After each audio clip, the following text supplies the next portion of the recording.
Omar Berrada has revealed Project 150, where they want to win the Premier League by 2028, in quite a revealing revelation, I suppose, from our CEO. Manchester United remain interested in Jarrad Branthwaite next summer. Ten Hag will get time, but Ineos see problems that they want fixing. All this, plus all the latest Manchester United news and transfer news that will keep you right up to date with everything.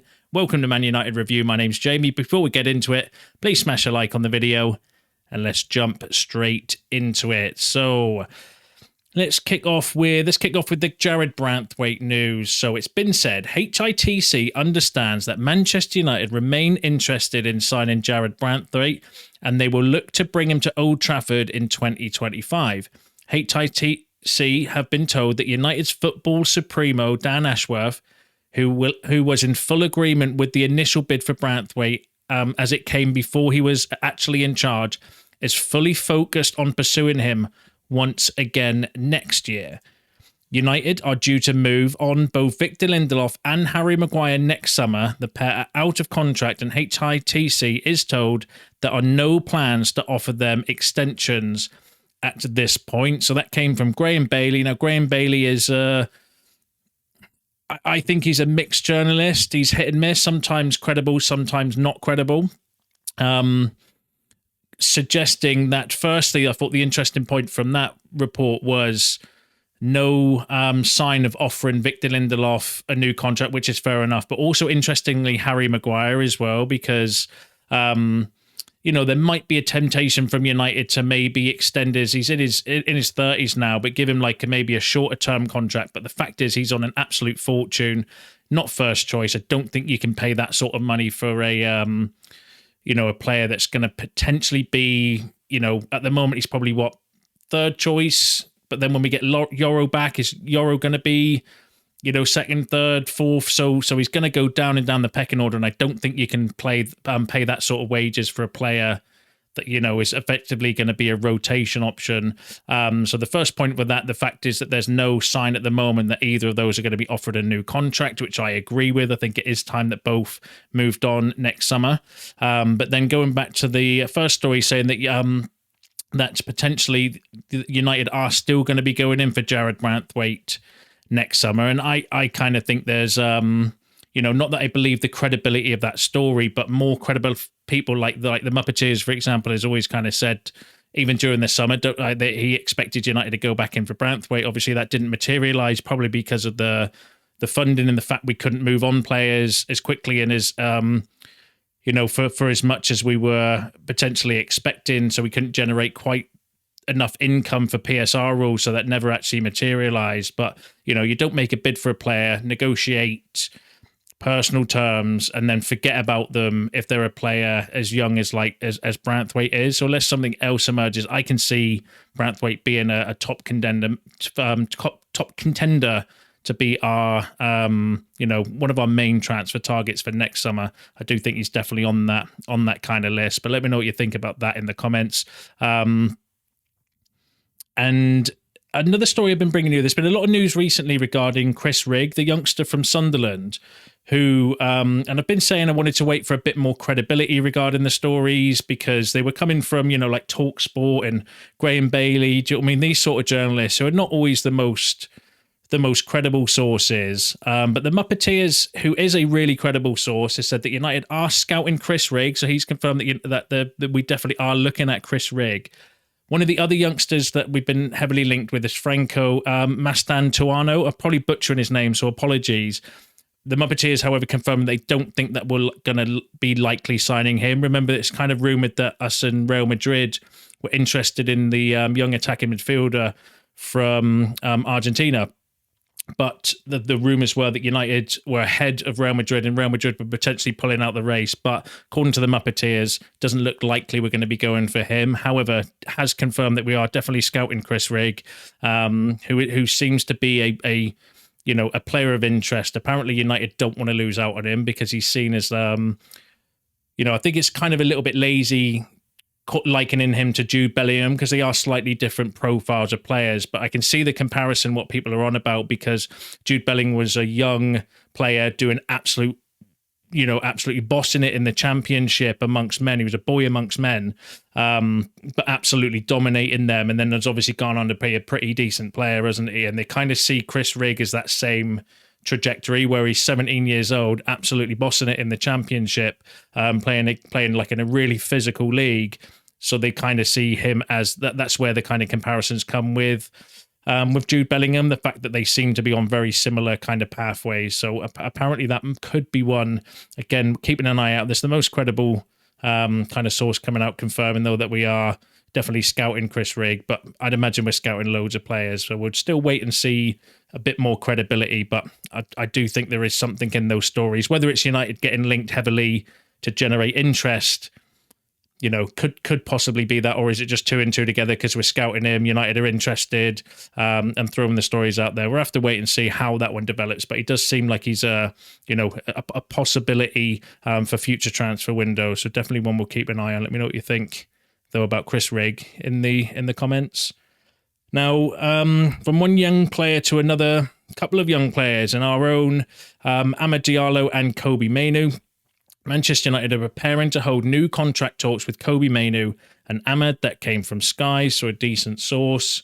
I agree with that. There's obviously been reports recently saying that we are looking to negotiate a new contract with Kobbie Mainoo. Ineos see him as the new face of the club, and they want to kind of have him as that kind of pin-up boy or the kind of role model, I suppose. So definitely, we know there's been a lot of talks regarding Kobbie Mainoo, but Amad one's interesting because he's actually out of contract, so he could start talking potentially to clubs in January.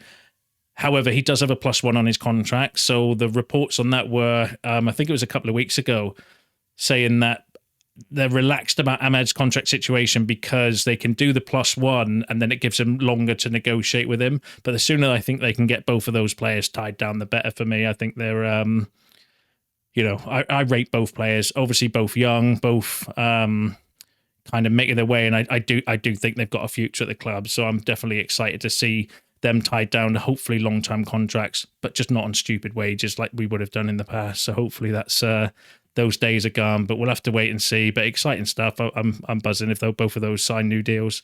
But let me know what you think about that in the comments. Now, keeping with youngsters, so I brought you news the other day that United have signed Lascelles and Overy. Now, this came from Steve Rawlinson, who's a good source, saying that United weren't expecting any problems with the approval of Lascelles and Overy, and the same can be applied to the incoming Chido Obi Martin. They're still waiting, but an agreement was struck in July, and he should be confirmed sooner rather than later. So they're still waiting for that ratification for Obi Martin, but apparently, according to that, no issues. It's just taking its time to go through the kind of legal process, which is frustrating, but it is what it is. But it still looks like it's going to be done sooner rather than later, which is good. And then let's go through the Omar Berrada stuff. So I found this quite interesting. Now, this came from Laurie Whitwell, who is a very, very credible source when it comes specifically to Manchester United news. And he said that, so Berrada informed staff, so this apparently was a meeting from last Wednesday in the report, just to give a bit of context first, saying that Berrada informed staff of Project 150, so called because it coincides with the major milestone of United's existence. The club was founded as Newton Heath in 1878 before changing its name to Manchester United in 1902. So these were quotes that apparently Berrada said in the meeting last week. So firstly, he said that it's not a 10-year plan. The fans would run out of patience if it was a 10-year plan, but it is certainly a 3-year plan to get there. This is when he was talking about winning the league. To think that we're going to be playing football as good as Manchester City played against Real Madrid last season by next year is not sensible. And if we give people false expectations, then they will get disappointed. So the key thing is our trajectory so that people can see that we're making progress, which was interesting. So effectively what he's saying there is they don't see, it's unrealistic. And I think it's right, unrealistic to see us playing Man City style football, this soon into the project or even as close as next season. So he's basically managing expectations just to say, look, as long as we're on the right pathway, as long as we're making progress, making steps, and we can see there's something to get behind and so on and so forth, then that's what they're kind of looking for over maybe the next year or two, which was a really interesting insight.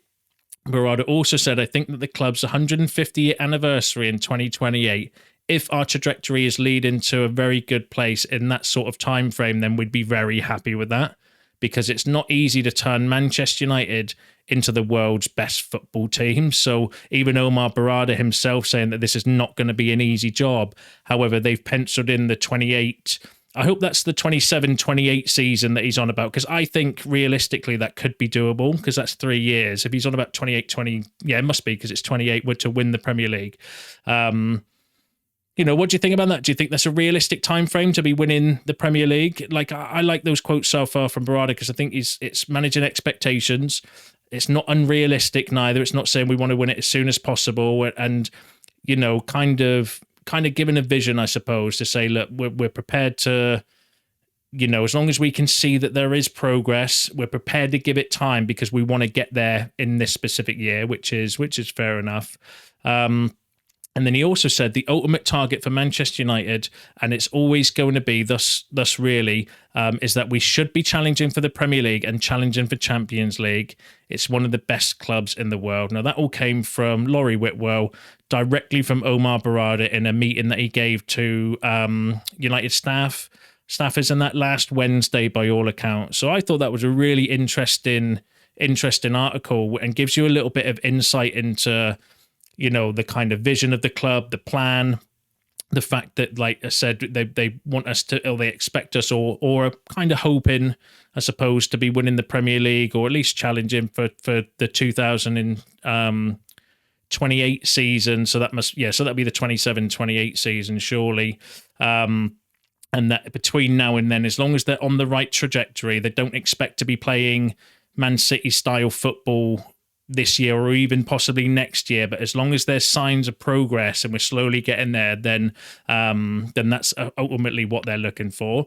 And that kind of ties in with what the Muppeteers were saying before. We're saying that ultimately Ten Hag's not going to be judged necessarily on results, but it's more on performance and style of play, because Ineos want a foundation to work off. If you remember a couple of weeks ago, I was kind of saying this, that the way I kind of interpreted that is that Ineos want a foundation to build from. They want to see a style of play in order for them to be able to progress from there, because without a style of play, you can't get your recruitment right, because how do you know what sort of player to sign if you're playing different formations and different strategies, and you're jumping from one formation to another formation week in and week out? You can't really recruit properly for that. But then also it's the right foundations to start from, get a style of play, and then you can slowly start adding pieces to that cake as well. And that was my kind of interpretation on it. But it's really, I thought it was really interesting to hear what the actual club's vision is and where they see the club heading, which by all accounts, it's like a 3-year project, which is exciting. We just need to get the results right on the pitch, don't we? We just need to get that kind of side of things right, because it's all very well good in saying that, but if you're not in the Champions League and your revenue goes down, it's going to kind of give us some setbacks. So I do think that there is, while they're going to be patient and they do want to, see the progress, it also is a results business as well. And I don't think they'll accept many more kind of bad results and bad performances. I think that's the barometer they're looking for. But let me know what you think about all that in the comments. And that leads me on into the last story that I've got for you, which is regarding Erik Ten Hag. Obviously got a big couple of weeks coming ahead for him and his future, and obviously United, because we do have some big fixtures now. This was the run of games where I was hoping we would have picked up a load more wins. I would have liked to have seen 4 wins over the last 4 games that we've just had. Obviously we've got 2 and 2 draws, which isn't ideal, because we've got obviously Tottenham this weekend, Porto away, then Villa away, our next 3 games, and that's a really tough period. So you needed to ideally pick up the points and stuff through this period, but it obviously hasn't happened, putting Ten Hag under massive pressure. But Fabrizio Romano has said that Manchester United keeps trusting Erik Ten Hag and want to give him time. It's going to be important to have all the players back as soon as possible, 100% fit. Full support to Ten Hag, but of course, Erik, the staff and the club hope to see different results. as soon as possible. So for Romano saying, and obviously he's got inside connections and stuff, effectively saying that, Erik Ten Hag, the Man United, the hierarchy want to give him time, and they want to see players back 100% fit. So what I think he means by that is not, we don't obviously have that many injuries, but we don't have that many players that had a pre-season that were just signed. So like Rasmus Højlund coming back from injury, Mason Mount coming back from injury, obviously Shaw is still injured. We've got Xerxes finding his feet, De Ligt finding his feet.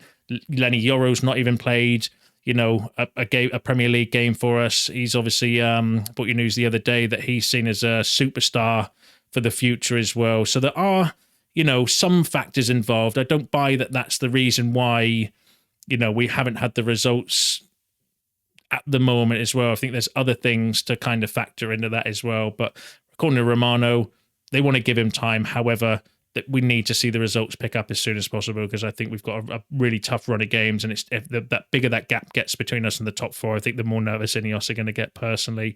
And then the Muppeteers, again, good source saying that the United hierarchy still see problems. They want they want Ten Hag to fix. So kind of confirming that, while Ineos do want to be patient, give Erik Ten Hag time, that they do still see the problems that he needs to fix as well. And I think he was quite critical of himself and the team actually after the performance and the result against Twente. So, maybe a bit of self-reflection. But we'll have to wait and see. But overall, I kind of thought that was interesting from Berrada to say that actually they do think it's a 3-year plan. Let me know what you think about Ten Hag. Do you think that, it's right that the club give him full support and give him time? And let me know what you think about all the other stories that we've discussed in today's video, because that is you all up to date with the latest Manchester United news and transfer news. Don't forget to smash a like on the video on your way out. Subscribe to the channel if you are new, and I'll see you in the next one.